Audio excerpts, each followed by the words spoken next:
ఏం కనబడుతుంది? దేవుని దూత గొర్రెలకు ప్రత్యక్షమైంది. దేవుని దూత గొర్రెల కాపాడు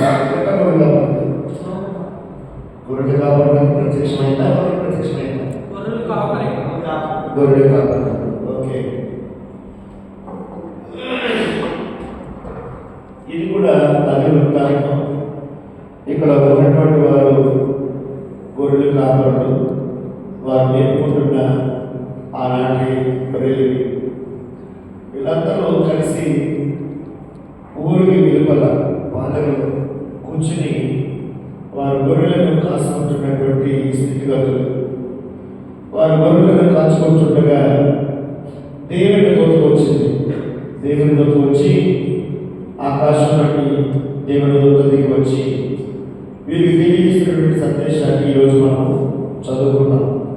చూడండి, 8వ వచనంలో ఆ దేశంలో కొందరు గొర్రెల కాపరులు పొలంలో నుండి రాత్రి వేళ తమ మందలను కాచుకొనుచుండగా ప్రభువు వారి యొద్దకు వచ్చి నిలిచెను. ప్రభువు మహిమ వారి చుట్టూ ప్రకాశించినందున వారు నీకు వెళ్ళి, ఈ మహిమ చూస్తారు కదా, ఈ ఆకాశం నుంచి ఉన్నటువంటి మహిమ, ఈ వెలుగు తేజస్సు వారి చుట్టూ ప్రకాశించినట్టు. ఇలాగే ఈ ప్రకాశించిన స్థితిని బట్టి మీరు ఏమయ్యారంటే వెంటనే మీరు కూర్చొని భయపడ్డారు. భయపడిన వెంటనే మీరు భయపడినటువంటి స్థితిని బట్టి దేవుని దూత నిలబడి ఇప్పుడు ఒక సందేశం ఇస్తుంది. ఏమైనా సందేశం ఇస్తుంది? ఇప్పుడు పదవచ్చు. అయితే ఆ దూత భయపడి ప్రజలందరికీ కలుగు మహా సంతోషకరమైన సువర్తమానం నేను మీకు తెలియజేస్తున్నాను. దావీదు పట్టణంలో నేను రక్షకుడు మీ కొరకు పుట్టి ఉన్నాడు. ఈయన ప్రభువైన క్రీస్తు. ఒక తొట్టిలో దానికి ఇదే మీకు ఆనవాలు. ఒక శిశువు పొద్దుగొడ్డలతో చుట్టబడి ఒక తొట్టిలో పట్టుబడిగా మీరు చూసేదని వారితో చెప్పాను. వెంటనే పరలోక సైన్య సమూహము ఆ దూతతో కూడా ఉంది. అంటే ఒకసారి అంటే దేవుడి దూత వచ్చాడు. దూత వచ్చింది కాదు, దూత వచ్చాడు. ఎందుకంటే దూత అంటే అందరూ కూడా మగవాడి తప్ప ఆడవాళ్ళు మాత్రము కాదు. మన వాడికి తెలియక చాలా మంది ఏంటంటే ఇది కూడా మన పల్లెటూరు ప్రాంతాల్లో కావచ్చు, మన ప్రాంత సంఘాల్లో కావచ్చు, క్రిస్మస్ లో వేసే స్కిట్లో కూడా దేవుడి దూత అనగానే ఆడపిల్లల్ని పెడతారు. ఆడపిల్లలకి తలస్నానం చేయించి వైట్ పాకులు వేసి తలకి మూసి 2 రెక్కలు పెట్టి ఆ రెక్కలు తీసుకొచ్చి ఆ పిల్లలు తగిలించి అమ్మాయిని దేవదూతని చెప్పి నిలబెడతారు. కానీ అది నిజంగా మరి దేవుడి దూతలు ఆడవారు మగవారా అని అంటే మగవాళ్ళే వాస్తవానికి. ఎందుకనంటే మనకి మార్క్స్ వార్తలు చదివితే ఒక పేజీ తిప్పి ఒకసారి చెప్తారన్నమాట. ఒక పేజీ తిప్పి మార్క్స్ వార్త 16వ అధ్యాయంలో 5వ వచనం ఒకసారి చదవండి. అప్పుడు వారు సమాజంలో ప్రవేశించి తెల్లని నిలబడి ధరించబడి ఉన్న ఒక పడుచువాడు కుడివైపు కూర్చుంటే చూచి మిగుల కళ్ళ పడివి అన్నమాట. ఇక్కడ ఎవరు కూర్చున్నారంటే తెల్లని నిలువడానికి ధరించుకుని ఉన్న ఒక పడుచువాడు. ఎవరి పడుచువాడు అంటే యేసు ప్రభువు లేచారు అనేటువంటి వార్త ఏదైతే ఉందో ఆ వార్తను తెలియచేయడం కొరకు ఆ సమాధిలో కూర్చున్నటువంటి దేవుని దూత, ఆ దూత కొరకు రాయబడిన మాట్లాడుతున్నాడు. నిలబడికి ధరించుకుని ఉన్న ఒక పడుచువాడు అన్నమాట. ఆడవారికి వాడతామా, మగవారికి వాడతామా? మగవారికి వాడతామా కదా. ఇప్పుడు యెషయా గ్రంథంలోకి రండి. ఒకసారి యెషయా గ్రంథంలోకి రండి. 6వ అధ్యాయం నేను చదువుతున్నాను. చూడండి బైబిల్లో, దేవుని బైబిల్లో 2వ వచనం. ఆయనకు పైగా శరాపులు నిల్చుంటిరి. శరాపులు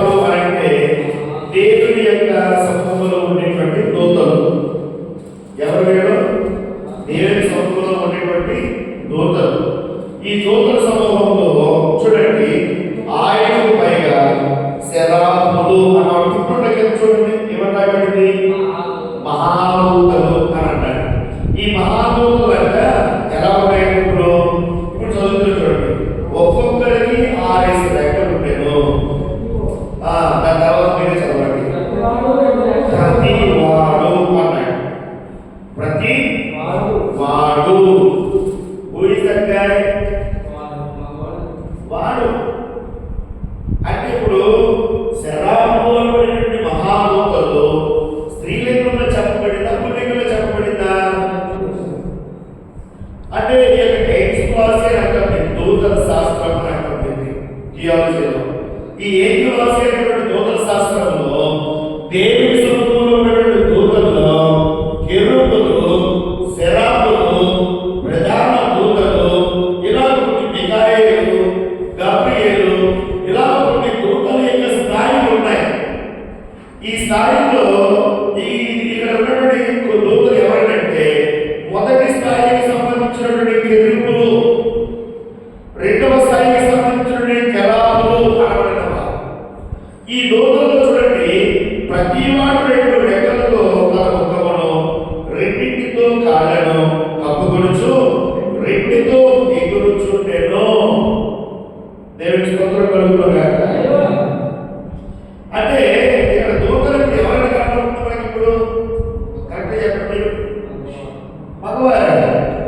అందుకే ఇక్కడ దూత వచ్చాడు, వచ్చి గొర్రెల కాపర్ల యుద్ధ వారు నిలబడి వారికి సందేశాన్ని తెలియజేస్తున్నాడు. ఏంటంటే ఆ సువర్తమానము అక్కడ చూడండి, భయపడుడి, ఇదిగో ప్రజలందరికీ కలుగు మహా సంతోషకరమైన సువర్తమానం నేను మీకు తెలియజేస్తున్నాను. దావీదు పట్టణంలో నేడు రక్షకుడు మీ కొరకు పుట్టి ఉన్నాడు. ఈయన ప్రభువైన క్రీస్తు. దానికి ఇదే మీకు ఆడవారు. ఒక శిశువు పొత్తుకున్నట్టుగా చూడబడి ఒక తొట్టులో పడుకునేటట్టు మీరు చూచెదరు అని వారితో చెప్పాను. వెంటనే పరలోక సైన్య సమూహము ఆ దూతతో కూడి ఎలా ఉందంటే ఎన్నే చూడండి, పైన చూడండి మీరు. ఈ దూత సందర్శనప్పుడు వచ్చిందని అనుకోండి, వీళ్ళందరూ గొర్రెలు కావాలి, వారు ఏమనుకున్న గొర్రెలు ఇవి.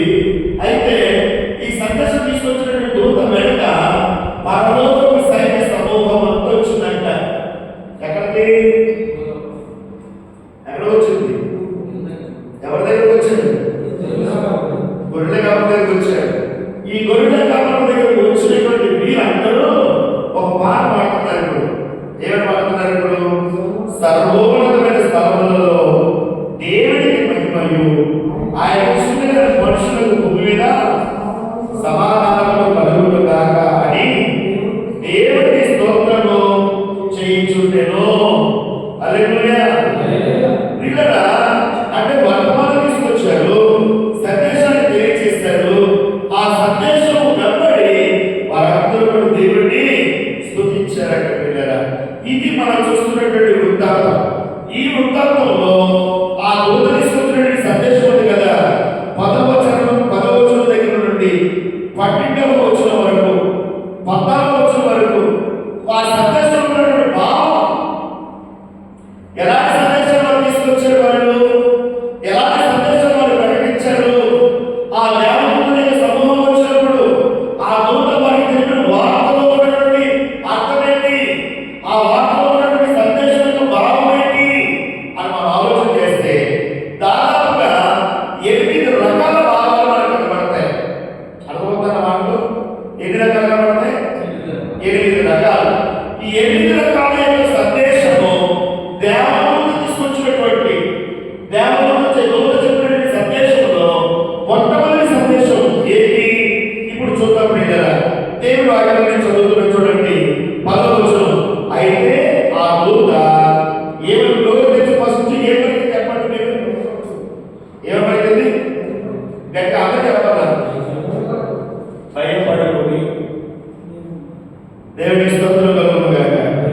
అంటే యేసు ప్రభువు లోకానికి దిగి వచ్చిన సమయంలో ఆ దేవదూత ప్రేరణ వారు అందిస్తున్నటువంటి సందేశంలో తన పరుగుతున్న మొట్టమొదటి పరుగు ఏంటంటే డోంట్ ఫియర్. ఏంటంటే సందేశం ఏంటంటే నువ్వు భయపడవద్దు అని అంటున్నాడు. భయపడకుడి అంటున్నాడు. ఇక్కడ ఈ భయపడకుడి అనేటువంటి మాటతో ప్రారంభించి ఉమ్మతి కలిగి అంటున్నాడు, ఇదిగో ప్రజలందరికీ కలుగుబోవు మహా సంతోషకరమైనటువంటి సువర్తమానం అంటున్నాడు.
ఈ భయం ఎక్కడ ప్రారంభము మన మానవ జీవితంలో ఆవరింపబడింది అంటే ఆదికాండంలో రండి ఒకసారి. ఆదికాండం 3వ అధ్యాయం. ఆదికాండము 3వ అధ్యాయం. నేను చదువుతున్నాను చూడండి దేవుని వాక్యంలో ప్రియులారా. 7వ వచనం.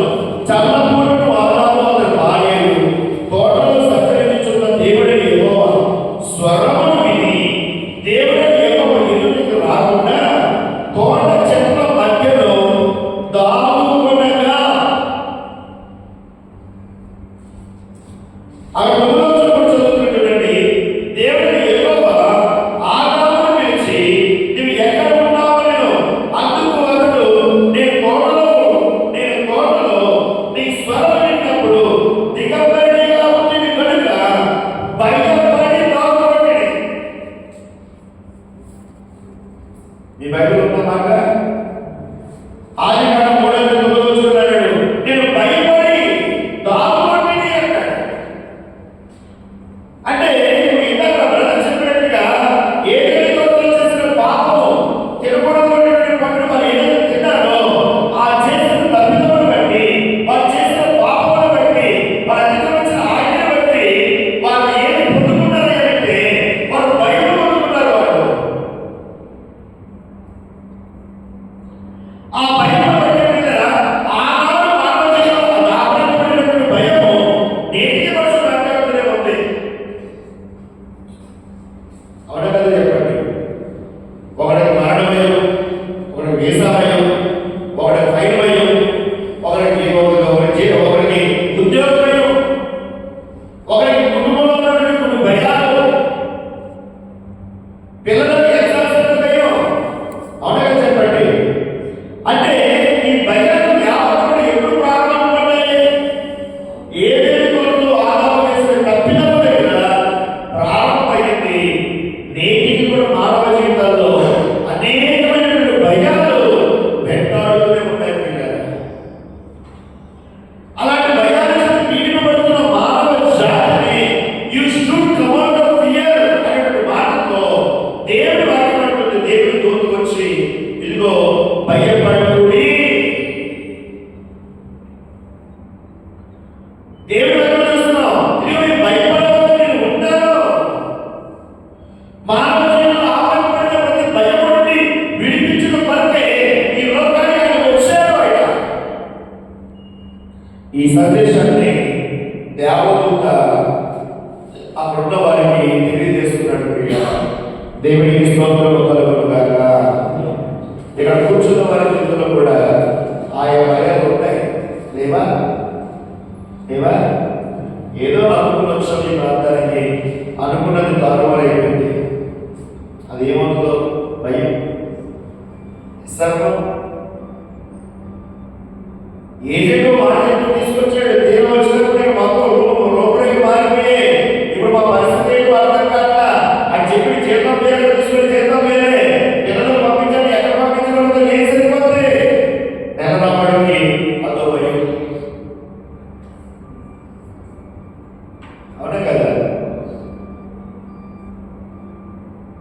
ఒక కంపెనీ నమ్మకం వచ్చి వీసా పడలేదు, ఫైన్ పడిపోయి ఉంది. వాడు వీసా వేసేటంత వరకు భయమే. బయటకు తిరగాలంట, టీ తాగాలంట, దుకాణానికి వెళ్ళాలంట భయమే. పిల్లరా ఇలా పడేటువంటి భయాలు ఆవరింపబడుతున్న మన జీవితాలు భయం నుండి విడుదల ఇచ్చిన కొరకు ఆయన అంటున్నాడు, నువ్వు భయపడవద్దు, నేను ఉన్నానని చెప్తున్నాడు ఆయన. దేవునికి స్తోత్రం కలుగును గాక. హల్లెలూయా. అందుకే మొదటి మాట దేవుడి రోజు మాట్లాడుతున్న మొదటి మాట భయపడకుడి. మీ జీవితంలో ఏ భయం ఉన్నా సరే మీరు భయపడాల్సిన అవసరం లేదు. మీకు లేదు. ఎందుకు? మీ భయపడి వినిపించగలిగిన వాడు మన కొరకు లోకంలో జన్మించాడు ఆయన. హల్లెలూయా. మన భయపడి వినిపించేవాడు శిలువలో మరణించాడు ఆల్రెడీ. ఈ భయం యావత్తు విడుదల కలుగు చేసుకున్న ధైర్యవంతులుగా నడిపించడం కొరకే ఆయన మరణానికి స్థితికి లేచాడు. ఆయన మన భయం యావత్తు వినిపించి మనం నడిపించి మనం భరోసా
మరి అది ఏమవుతున్నాడు?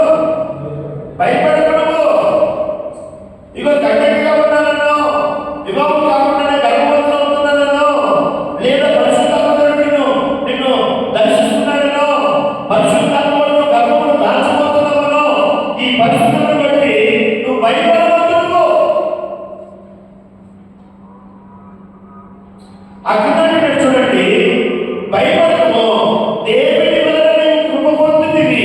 ఇదిగో నీవు గర్భమును ధరించి కుమారుని కని ఆయన యేసు అని పేరు పెట్టుదువు. ఆయన గొప్పవాడై సర్వోన్నతుని కుమారుడను ప్రభువైన దేవుడు ఆయన తండ్రి అయిన దావీదు సింహాసనమును ఆయనకు ఇచ్చును.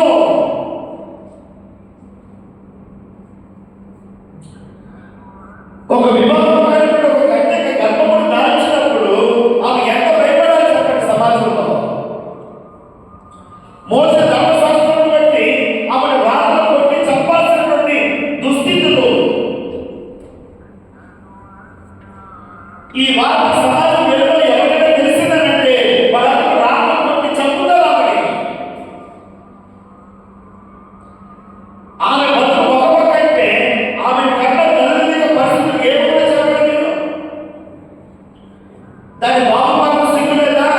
దాని కన్న అమ్మ సిగ్గు లేదా? ఆమె తెలియకుండా తప్పించుకుంటుందా? ఇది ఎవరిలో పోయిందో, ఏమిటో ఉందో, ఈరోజు నడవచ్చున్నాం అని రకరకాలుగా ఎంత నీచుగా మాట్లాడతారు చెప్పండి. ఈరోజు పిల్లల ఆమె మోస్తున్నటువంటి ప్రభు ఎవరంటే పరిశుద్ధాత్మ ద్వారా గర్భమును దాచబడిన వాడు. చూడండి అక్కడ అంటాడు, ఆయన గొప్పవాడి సర్వోన్నతుని కుమారుడు ప్రభువైన దేవుడు. హల్లెలూయా. అది అంటున్నాడు. మరియ వచ్చి మరియ భయపడకుండా ఆమె అంటున్నాడు, నువ్వు భయపడవద్దు, ఆయన యందు విశ్వాసం ఉంచు అంతే. ఆయన లోకానికి ఎందుకు వచ్చాడంటే నీ భయంలో నుండి మిమ్మల్ని విడిపించుట కొరకు వచ్చాడు. ఆయన యందు విశ్వాసం ఉంచు, ఆయన యందు విశ్వాసం ఉంచు, ఆధారపడగలిగితే సమస్తం నడిపించగలిగేవాడు ఆయన నీ జీవితాన్ని. ఈరోజు చాలా భయాలు ఉన్నాయి. ఏదైనా భయం వాళ్ళకి ఏదైనా రాకూడనే పాపం ఏదైనా వచ్చిందంటే భయమే.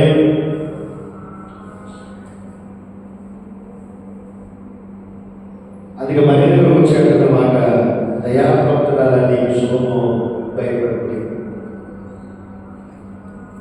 అక్కడ అంటున్నాడు, అక్కడ దేవుని ఎదురుగా మాట్లాడుతుంటే చూడండి, దేవుని వలన నీవు కృప పొందుతుంది. మరొక భయపడుతున్న మనం చూడవచ్చు. మత్తయి సువార్త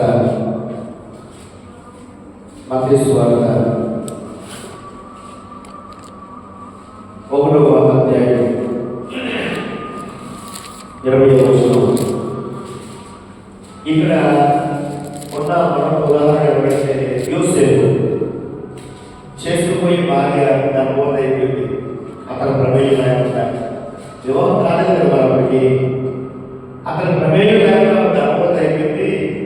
ఆమెని చేసుకుని ఇంటికి ఏం తీసుకుంటున్నారా బాబు, నా వెనకున్న వాళ్ళ కుటుంబం చాలా పెద్ద గొప్ప కుటుంబం, ఇలాంటిదాన్ని తీసుకొచ్చి నేను ఏమవ్వాలా, ఈమె నాకు వద్దు అని రాష్ట్రం విడిచిపెట్టారు అనుకున్నాడు. ఆ టైంలో కూడా దేవుడి దూత యోసేపునకు ప్రత్యక్షమైందంట. బైబిల్ చదువుతున్నాను చూడండి. ఇప్పుడు 20వ వచనం. అతడు ఈ సంగతులను గురించి ఆలోచించుకొని చూడగా ఇదిగో ప్రభువు దూత స్వప్నములో అతనికి ప్రత్యక్షమై, దావీదు కుమారుడైన యోసేపు, నీ భార్యను మరియను చేర్చుకున్నటకు భయపడకము, ఆమె గర్భము ధరించుకుని పరిశుద్ధాత్మ వలన కలిగినది. మరియ భయపడవద్దు చెప్పింది దూత. యేసును భయపడదు, యేసుని చెప్తున్నాడు దూత భయపడవద్దు అని. మరియతో మాట్లాడుతున్న మాటలో భయపడకుడి, దేవుని యందు విశ్వాసం ఉంచుము. యేసుని గురించి మాట్లాడుతున్న మాటలో భయపడకుడి, దేవునికి విధేయత చూపి ఆమెను చేర్చు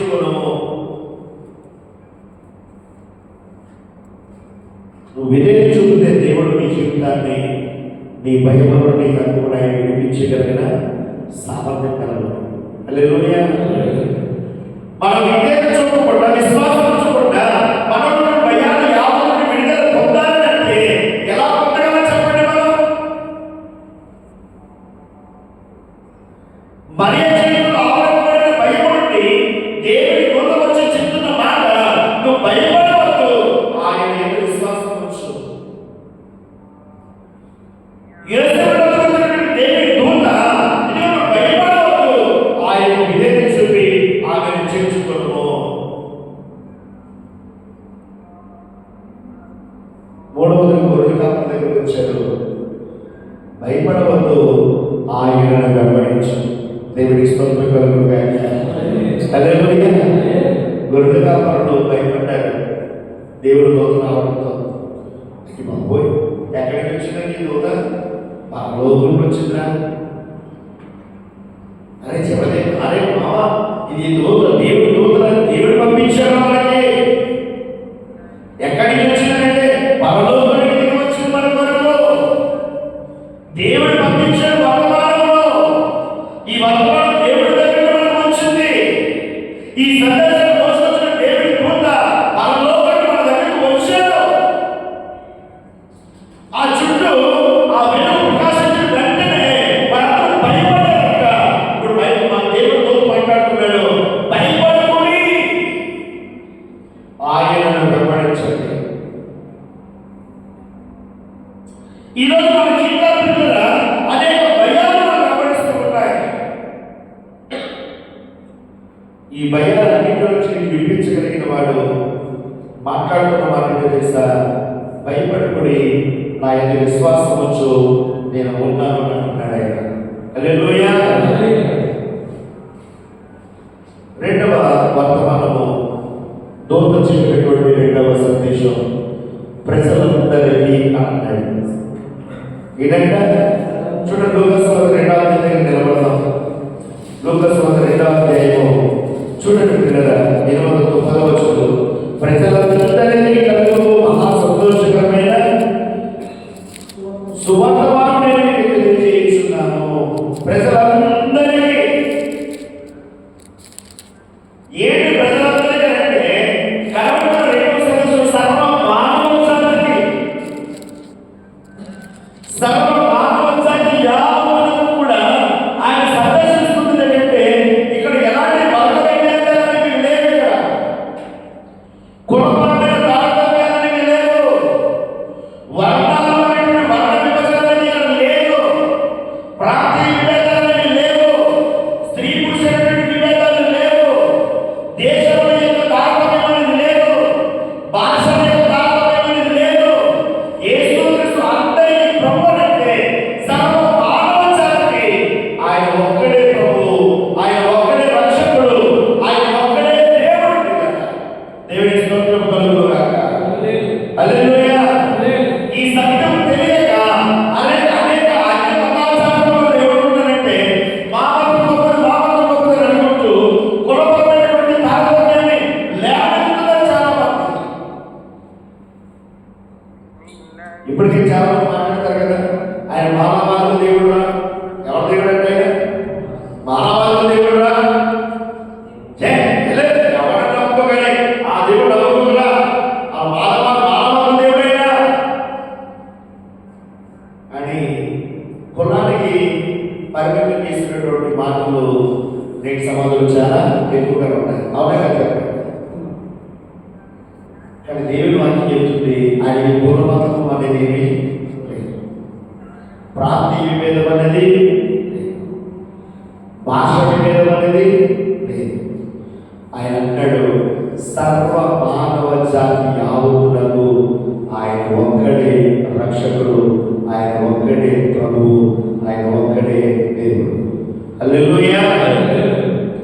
అందుకే ఇక్కడ ఎవరికైనా ఆహ్వానం ఉంది, ఇక్కడ ఎవరికైనా ఆహ్వానం ఉంది. వీళ్ళని గమనించండి. అపోస్తలుల కార్యాల గ్రంథం 10:36 అంటాడు, యేసుక్రీస్తు అందరికీ ప్రభు, అందరికీ. ఆయన పోలికలో ఆయన స్వరూపంలో చెప్పిన ప్రతి మానవుడికి కూడా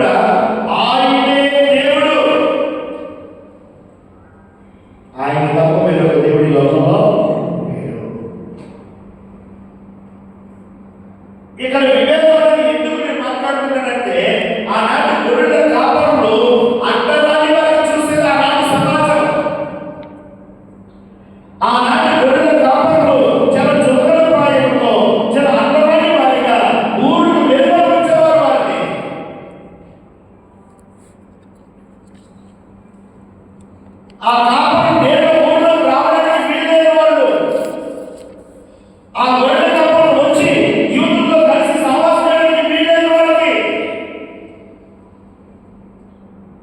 వాళ్ళు చేస్తున్నటువంటి వారి వృత్తి ధర్మం ఏదైతే ఉందో, ఆ గొర్రెలు నేర్పుకుంటున్నటువంటి ఆ స్థితిలో ఏదైతే ఉన్నావో వారి వృత్తి ధర్మమును బట్టి వారు విభజించి పాలించేవారు. ఆదికాండం 29 చూస్తాం మనం. తన ఆ యోసేపు అన్నదమ్ములు తన దగ్గరికి వచ్చినప్పుడు వారి గొర్రెల కాపరని చెప్పి వారి భోజనం వేరే పెట్టకుండా మాతో పెట్టదని చెప్పి వారు తీసుకొని చూస్తారు. వాటిని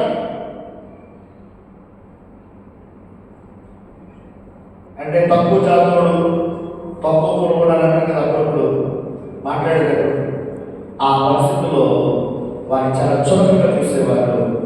ఆ సందేశం బట్టి వారితో మాట్లాడుతున్నాడు దూత, ఇదిగో ప్రజలందరికీ కలుగు మహా సంతోషం. మరి మీరు వెనకబడిన వారు జాతర బాబు, ఏ సమాజంలో తృణీకరించిందో, ఏ సమాజంలో ఏం చేసిందో అదే సమాజం ఎదుట దేవుడు మొదటి సందేశం నీకు పంపించాడు. హల్లెలూయా. అర్థమవుతుందా మీకు? విసిరిన రాయి మూలకు తలరాయట.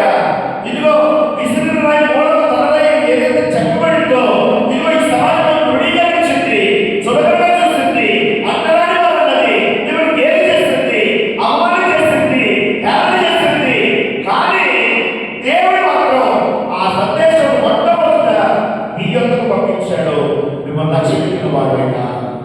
హల్లెలూయా. అందుకే ఈ క్రైస్తవ్యంలో కులపరమైన విభేదాలు అనేది ఇంకా మనకి లేవు.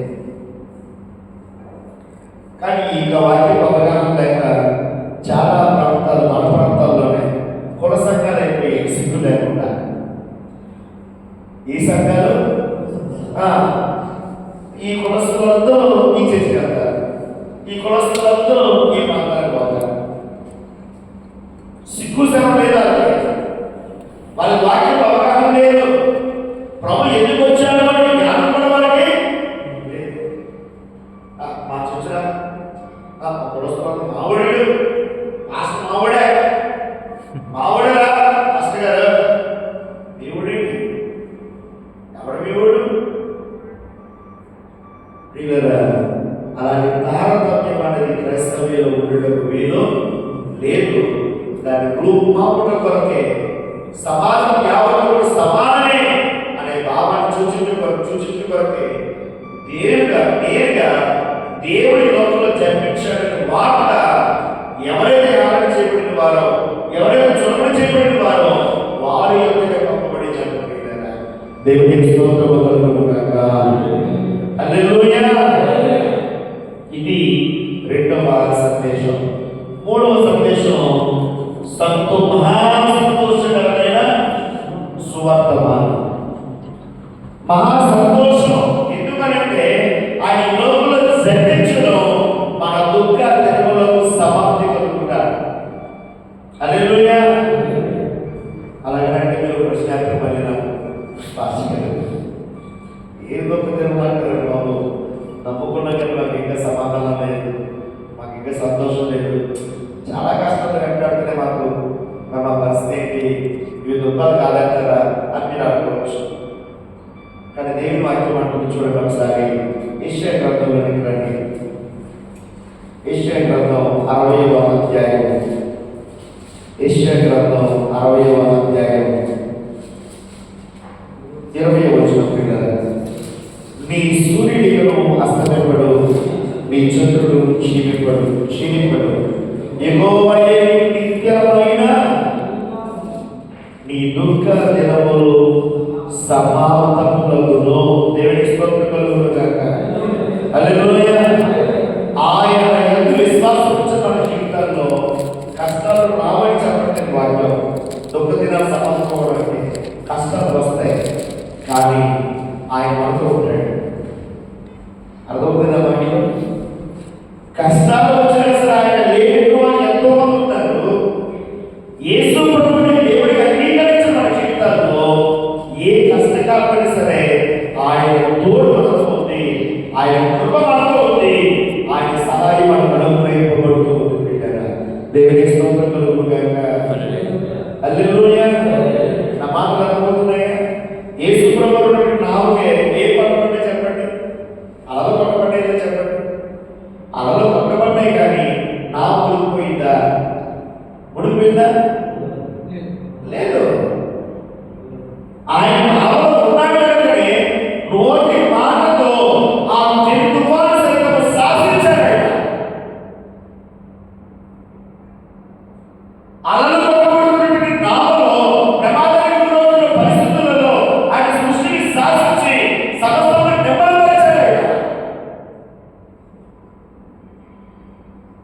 అందుకే ఈ దూత తెలుపుతున్న వార్త ఏంటంటే మహా సంతోషకరమైన సువర్తమానము అంటే.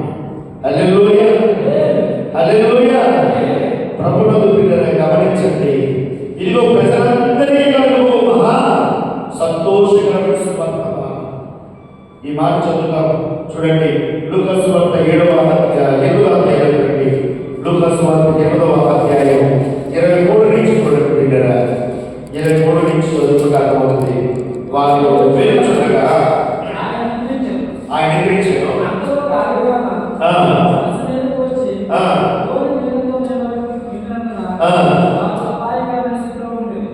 చాలా సరే ధోరణి బాగా పట్టుకుంటున్నాయి. బయట పట్టుకుంటున్నటువంటి ఆలోచనలు ఎక్కడ వచ్చాయి? ఇప్పుడు ధోరణిలో వచ్చేసాయి. ఇప్పుడు ధోరణి నిండిపోతుంది. ఇప్పుడు ధోరణి మునిగిపోతుంది. ఆయన శిష్యులు దాంట్లో ఉన్నారు, ఆయన కూడా దాంట్లోనే ఉంటాడు. ఇప్పుడు చదవండి. కనుక ఆయన చదువుకొచ్చి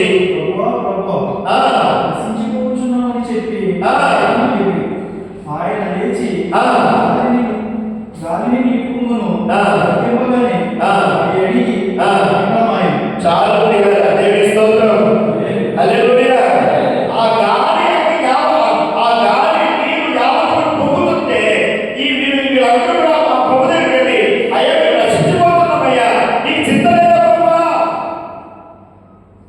మమ్మల్ని రక్షించమని చెప్పి వారు అడుగుతున్నప్పుడు ఆయన లేచి ఆయన గాలిని నీటి పొంగును గద్దింపగానే అవి అణిగి నిమ్మలమాయెను. అప్పుడు ఆయన నీ విశ్వాసమైన వారు ఆయనను, అయితే వారు భయపడి ఈయన గాలికి నేలకును ఆజ్ఞాపింపగానే అవి లోబడుచున్నవే. ఈయన ఎవరో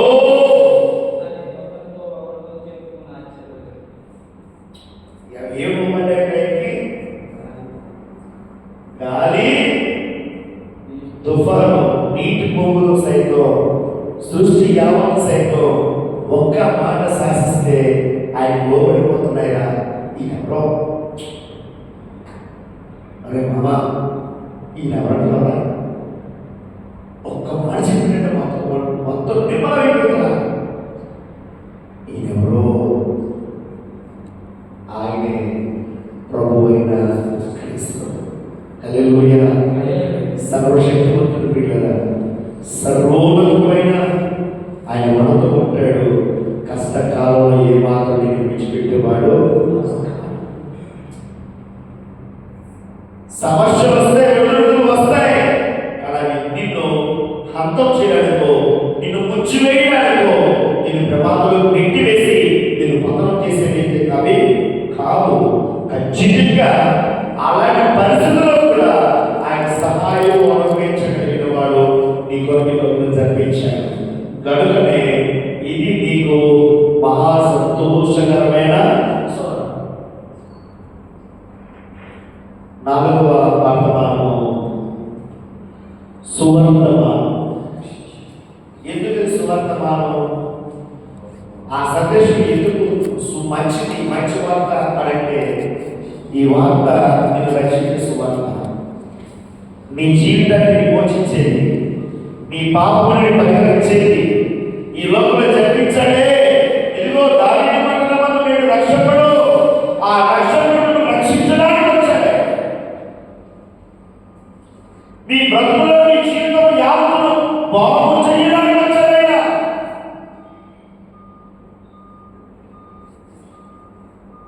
ఆయన నీ జీవితంలో రక్షించిన కొరకు వచ్చాడు కనుక అది రక్షణ వార్త, ఇది సువార్త, ఇది మంచి వార్త. హల్లెలూయా.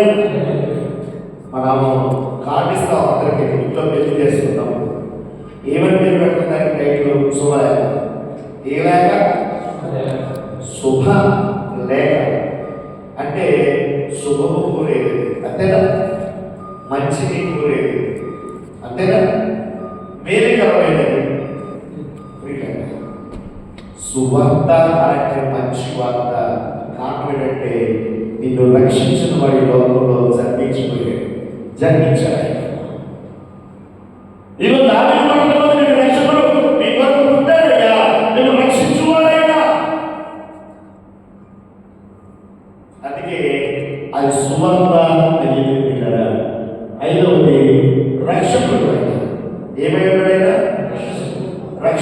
దేవుడు రక్షిస్తాడంటే ఆయన మన పాపములను నేను మీకు చాలాసార్లు చెబుతున్నాను.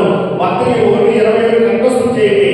ఇదిగో ఆయన తన ప్రజలను వారి పాపముల నుండి ఆయనే రక్షించును కనుక ఆయన యేసు అని పేరు పెట్టబడింది. ఆయనే రక్షించును కనుక ఆయనే రక్షించును కనుక యేసు అని పేరు పెట్టబడింది. ఆయన పేరు బిడ్డరా రక్షణ యొక్క నిర్వచనం. అందుకే అది సువర్ణమానమైంది, అందుకే శుభప్రదమైంది, అందుకే ఒక మంచి వార్త అయింది. దేవునికి స్తోత్రం కలుగునుగాక. 6వ సందేశం మీ కొరకు అన్నాడు. దావీదు పట్టణంలో నేను రక్షకుడు ఎవరి కొరకు ఉంటాడంట? మీ కొరకు ఉంటాడు. మీ కొరకు అనే మాటలో మరొక భావం ఏంటంటే నిన్ను లక్ష్య పెట్టేవాడు. ఎవరైనా ఆనాడు అదే గర్భంలో జన్మించిన వాడు ఎందుకు జన్మించాడంటే నిన్ను లక్ష్య పెట్టేవాడుగా జన్మించాడైన సర్వ మానవ జాతి నిమిత్తం అనే మాట ఏదైతే ఉందో వ్యక్తిగతంగా కూడా నిన్ను లక్ష్య పెట్టేవాడైనా ఆ వ్యక్తిగతంగా లక్ష్య పెట్టేవాడు కనుకనే ఏ గొర్రెల కాపాడైతే ఈ సమాజంలో చులకనగా ఎంచబడిన వారు వారిని ఎన్నుకున్నాడైనా. హల్లెలూయా. నా మాట అర్థమవుతుంది మీకు? సమాజంలో చులకన చేయబడ్డారు వాడు, ఏది చేయబడిన వారు, వారి జాతి యావత్తు కూడా తృణీకరించిన వారు, వారు నీచులుగా ఎంచబడిన వారు, అలాంటి వారిని ఆయన ఎన్నిక చేయబట్టే మొదటి వర్తమానం ఎవరికి ఇచ్చిన దేవుడు వారికి అందించాడు. హల్లెలూయా. అందుకే కొరింథీయులకు రాసిన మొదటి పత్రిక అంటాడు నీచులైన వారిని ఏమని మాట్లాడతాడంటే కొరింథీయులకు రాసిన మొదటి పత్రిక అంటాడు. నేను చదువుతున్నాను చూడండి త్వరగా 1:27 అంటాడు దేవుని వాక్యంలో ఏ సరిపి దేవుని ఎదుట ఆశింపబడినట్లు జ్ఞానులను సిగ్గుపరచుటకు లోకంలో ఉంటూ వెర్రువారిని దేవుని ఏర్పరచుకొని ఉన్నాడు. బలవంతులైన వారిని సిగ్గుపరచుటకు లోకంలో బలహీనులైన వారిని దేవుడు ఏర్పరచుకొని ఉన్నాడు. ఎన్నికైన వారిని వ్యర్థము చేయుటకు లోకంలో నీచులైన వారిని తృణీకరింపబడిన వారిని ఎన్నికలైన వారిని దేవుడు ఏర్పరచుకొని ఉన్నాడు. అయితే ఆయన మూలముగా మీరు క్రీస్తు యేసునందు ఉన్నారు. హల్లెలూయా. నిన్ను లక్ష్య పెట్టేవాడు, నీ జీవితానికి విలువించిన వాడు. ఈరోజు ఎవరో కుటుంబ కోసం చేసుకుంటున్నప్పుడు ఆలోచిస్తున్నప్పుడు అరే ఈ సంవత్సరం కుటుంబం కోసం చేశారు రా, చివరకు ఏ మాత్రం కూడా విలువ లేక తీసి పడేశారు అని అనిపించదా? అరే తండ్రి ఎక్కువగా బాధ్యత వహించారు రా, తగ్గి మనిషిలో ఉన్న అన్ని పనులు బాధ్యత నిర్వర్తించుకుంటూ వచ్చాను, చివరకు నా జీవితానికి వారి విలువ వారు ఎదుగొచ్చేసారు. ఏదో టెక్నాలజీ లేదంట దాన్ని ఎక్కించినట్టుగా కనీసం విలువ లేకుండా మాట్లాడుతున్నారు రా వాళ్ళు. ఆనాడు నేను ఎంత నిష్కపటంగా పనిచేశాను, ఏ వారి సాగు వచ్చాను, వారి ఎంత చేశాను, కానీ ఈరోజు నాకు విలువ లేకుండా పోయింది అని రోధించే తల్లిదండ్రులు లేకుండా పోలేదు, రోధించిన బాధ్యత వహించిన వారు లేకుండా. ఈ లోకంలో నిన్ను లక్ష్యపెట్టేవాడు, నిన్ను ప్రేమించేవాడు, నీ కొరకు ప్రాణించేవాడు, నీకు విలువించి తన అమూల్యమైనటువంటి స్వరక్తమించి నిన్ను కొనువాడు, నిన్ను సంపాదించుకున్నవాడు, తన కుమారుడుగా నిన్ను అంగీకరించిన వాడు, తన స్వాస్థ్యం అంతటికీ కూడా నిన్ను వారసులుగా చేసుకున్నవాడు, లక్ష్య పెట్టువాడు ప్రభువు యేసు మాత్రమే ప్రియులారా. హల్లెలూయా. ఆయన మన జీవితాన్ని విలువకపోతే ఆయన అమూల్యమైనటువంటి స్వర్గం మనం పొందడా? ఇప్పుడు ఈ మైకు 10 రూపాయలు, ఈ మైకు 20 రూపాయలు, ఈ మైకు 100 రూపాయలు. దీనికి ఎందుకు 10 రూపాయలు పెట్టావు? దీని విలువ ఇంతే. దీనికి 100 రూపాయలు ఎందుకు పెట్టావు? దీని విలువ ఇంత. ఇలా పోల్చుకున్నప్పుడు నీ